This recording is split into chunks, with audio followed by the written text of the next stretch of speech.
le micro. Ah bah, parce que ça passait pas, c'est bon, d'accord.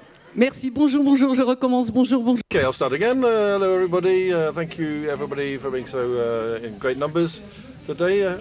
My name is Elisabeth MONTAUFRAY-BUREAU from West France. I'm interested in the businesses and their leaders and their young employees for the west of France and for the West France newspaper. I am with Jasmine MANET, who's 27 years old, who's CEO and co-founder of a beautiful association called Youth Forever, which works on the relationship with work between generations. We had Dominique, who's 63 years old, a young president of the Île-de-France Chamber of Commerce, founder of the MUJI, for those of you who know it. Dominique is the one who imported the concept of mentoring for entrepreneurs in Quebec 20 years ago. So a lot of expertise here, and we'll start with this controversy now, and controversy even, with an interesting question on this subject. Generation Z at work. Whom adapts to whom? Is it the employer or the employee? Off we go. So first question. These days, do you think that between enterprises and young employees, do you think duties and rights have changed? No, I don't think so. To be clear, there's always still a relationship between the employee and the employer. What's changed is the whole environment. It's the world in which we live, which is changing at a supersonic speed with tools that didn't exist when I was her age, with different expectations as well. But nevertheless, you do need to have a framework to be able to understand each other and to come to an agreement on what you want to do together. Even though in an employment contract you always have the link of subordination. There we are. Okay, so that means that young people don't have any new expectations? No, I didn't say that. Okay, it's not the same question. Shall I carry on? No, over to Jasmine now.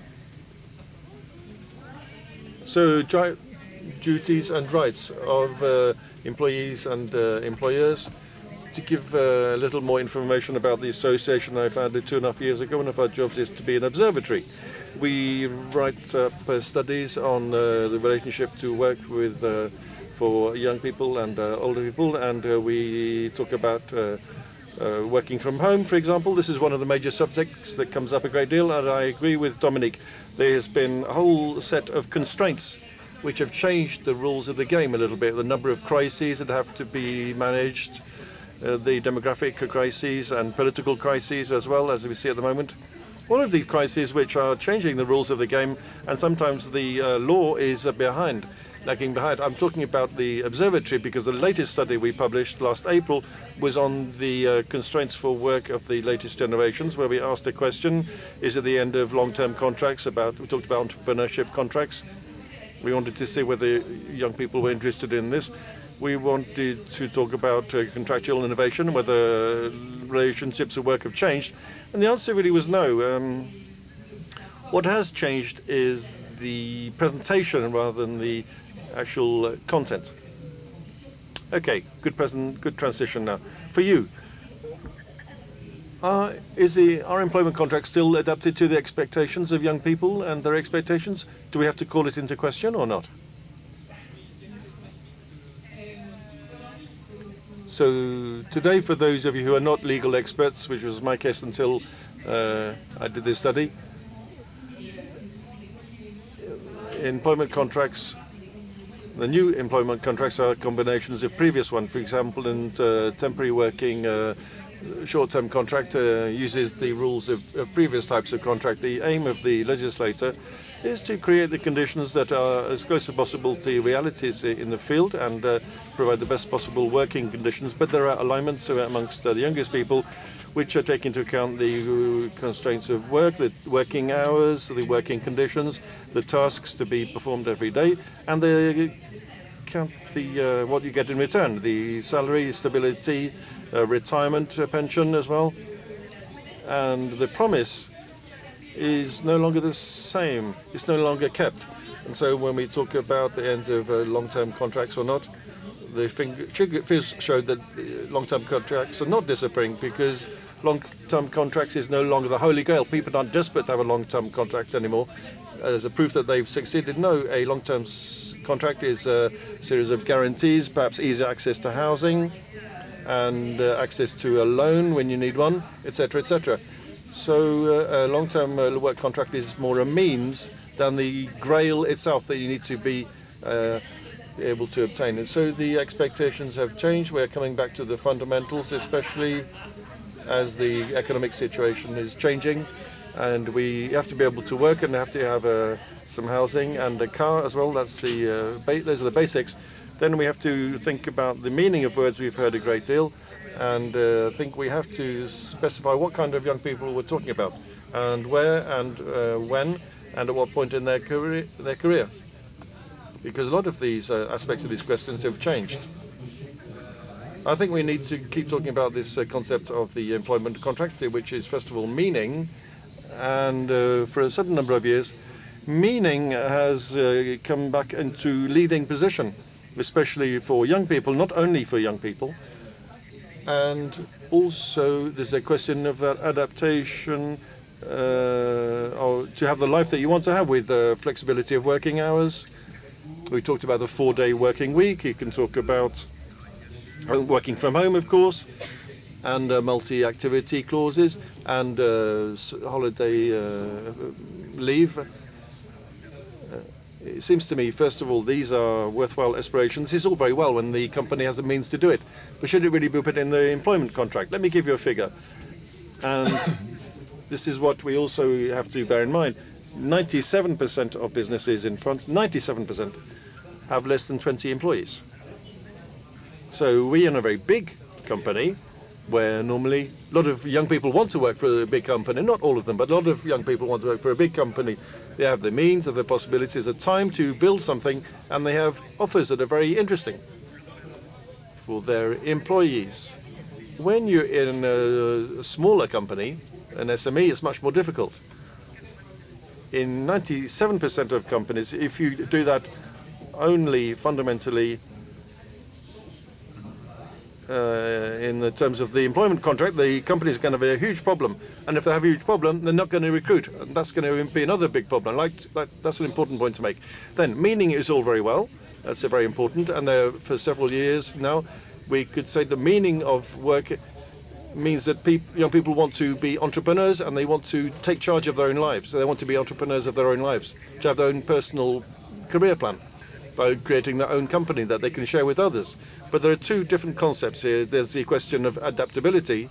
What I think is, I have my own convictions.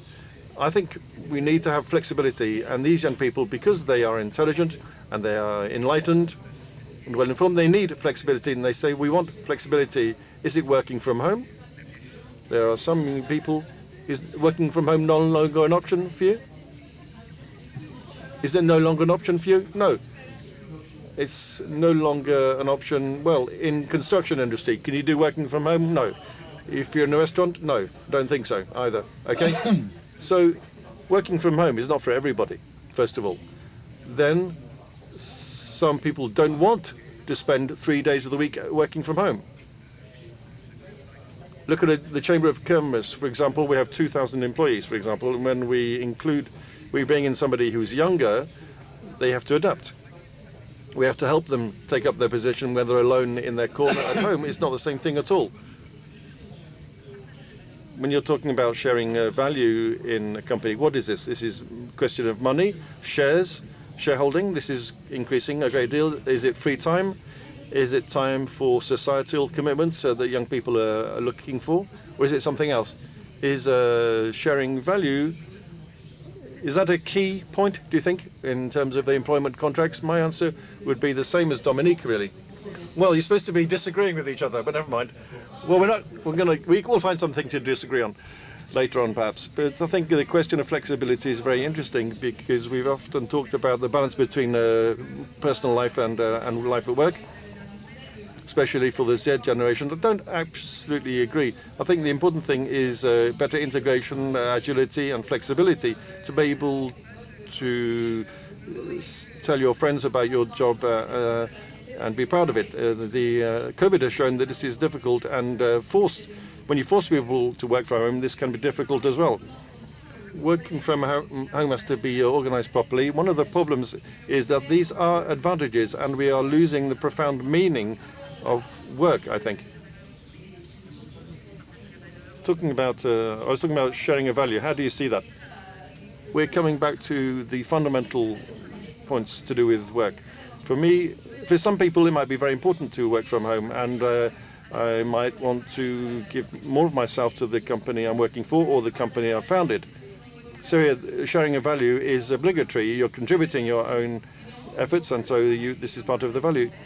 And then work can also be a way of making a living and making money, and you can have several jobs as well. And sharing a value is different. I might spend 2 or 3 years in a learning process. So I think we have to open up different types of profiles and scenarios, as we have done with expertise in managerial careers. We've enabled some people to become experts rather than managers.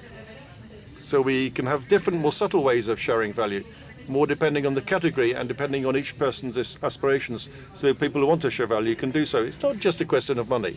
It's also taking account of different aspects. Young people want to be able to count. People who are my age in the room, some of them are as old as me, they might say, our parents said to these young people, or even the Y generation, you're saying, you know, you're not going to be able to stay in the same company all your life. You'll have to make yourself employable. Of course, the young people are intelligent and well informed at a supersonic speed now. They've understood that.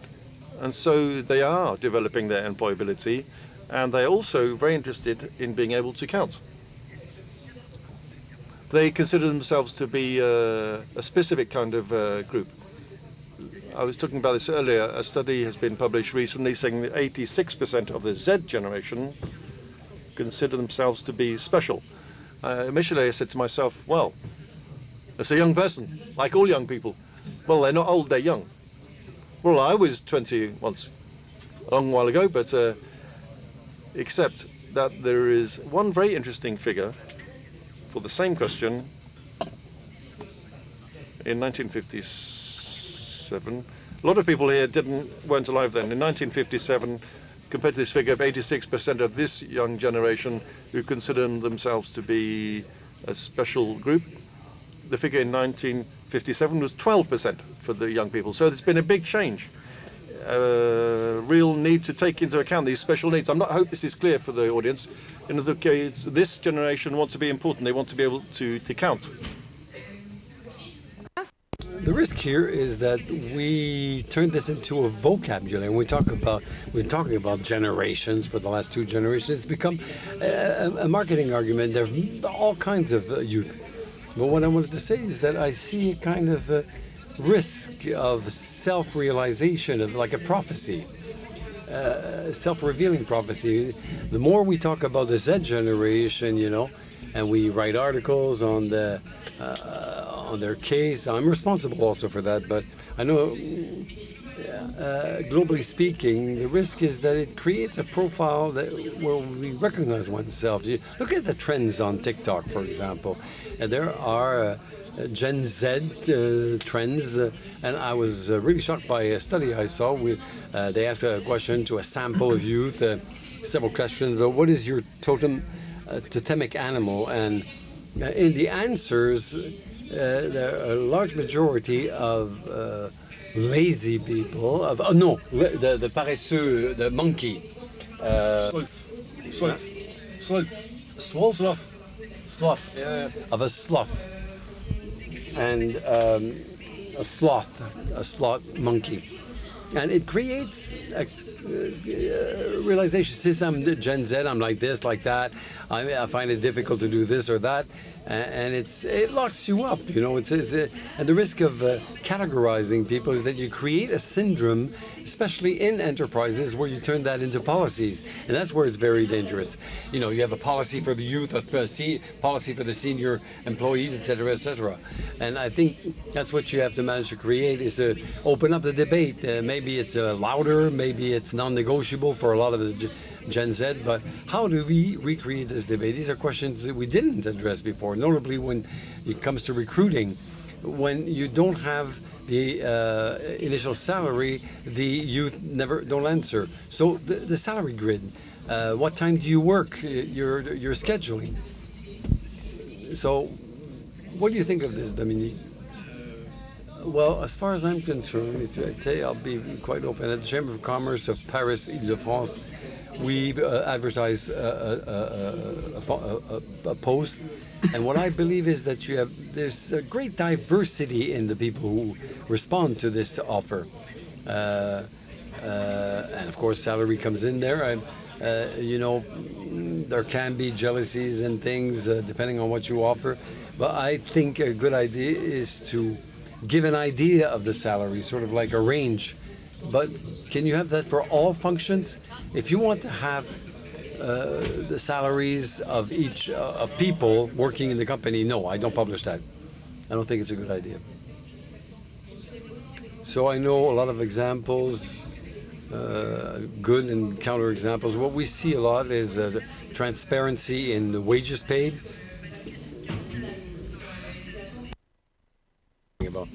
But try to reduce this gap that you perceive from between the inside and the outside, and the difference between all the different colleagues afterwards. So beyond this transparency, you need to be pragmatic and realistic on the capacity for the company to be able to face this. We've talked a lot about equality, and what I hear about with the youth we train is the will to have more equity, to be equality. And we can't be paid exactly the same. We don't have the same experience or the same constraints. If you have a child, for example, if you care for a child, how are you transparent, ensure transparency on the wage policies and how it's reviewed? So the idea is to recreate transparency and be able to ask questions on the topic. And the number itself is not important. It's important maybe when you're looking for your first job. But after that, it's to have a better understanding, have a posture, a transparent posture. So this youth, and it's more and more in the population at large, people don't accept anymore that they're told lies. You know, the youth understand a lot, but don't tell them lies. You know, don't lie to them. Be honest. Sometimes we say something we want to do, and it doesn't exactly happen the way it was planned, but this can be explained. Now, for those who are a little older than I am in this room, there was May 68 in France. It's not all new. You know, once you're in the company, vertical governance is it adapted to the aspirations of the young employee? Well, it's the question of sharing value, who decides, who's associated to the value, and the decision-making process. The question of authority, decision-making process. It's often light is put on that. The traditional management no longer should exist. And you know, there's a trend on social networks right now is the loud quitting. You've heard of the loud quitting. And so it's very American in its approach, but we have examples in France also. You say out loud how you are treated in your company, and it's sort of like a name and shame of your employer. So this shows a new behavior, and it's a matter of respect. But the idea of opening up the responsibility, not necessarily associating the youth, you know, you can't let all the young employees have a decision-making power, but you know, it's a question of consulting, eventually handing over some power. We've done a lot of studies which is called Youth and Power. A lot of examples exist. Just use them to recreate new verticals, if I may say so, and associating youth just for the sake of associating them in decision-making process is meaningless. So I started when I was 24. In my company, the mean average age was 27, 28 years of age. I had 100 collaborators. When I hired people, I went I did not find people that were experienced. Everybody made progress together, you know. I want to change the codes because, well, the real strength of an enterprise is the corporate culture. So you have to have a corporate culture if you want to impose it. And then there's governance and management. And okay, it's true that, you know, the verticality doesn't really work today for this Z generation and others also. As far as the governance, you know, 15 years ago, you know, if you wanted to create a company, people wanted to change the world and they wanted to take hold of society. They want to be committed and to have a hold on their future. But the state of mind today is the same. Don't get me wrong. I think young people want to count today. So another example, look at over 2 generations. We see an evolution. The Y generation, previous generation, came before Z. For 32%, the notion of governance, to be an actor in the governance, it was important. In the Z generation, 42%. So 10 points more in a couple of years. It's quite encouraging. Yes, they want to be involved in the governance. It's encouraging. If you want just yes people, okay, let's continue like this. Who should transform our world? Who is, it's not me, it's young people, her and them. So with the tools of today, with the things that move very fast, they are digital native. Last question, and we're doing great. And so clearly, it's up to them, these young people, to move, to take action. 97 of the companies in France have less than 20 employees, and okay, we need to do it, but not all companies can do it. You have to accompany the responsibility. Who needs to adapt? Both need to adapt, the young people and the companies. So 2 minutes, and the last question, considering all these aspirations, expectations, up to the management to evolve or the labor laws. You know, if the labor laws force people to do things in a certain way, there's no choice. Yes, Jasmine, what do you think? Well, what you said, it's my struggle, it's my fight. The question we ask is not what advantages, what level of salary you will get, what kind of offices you will have, where you're going to work.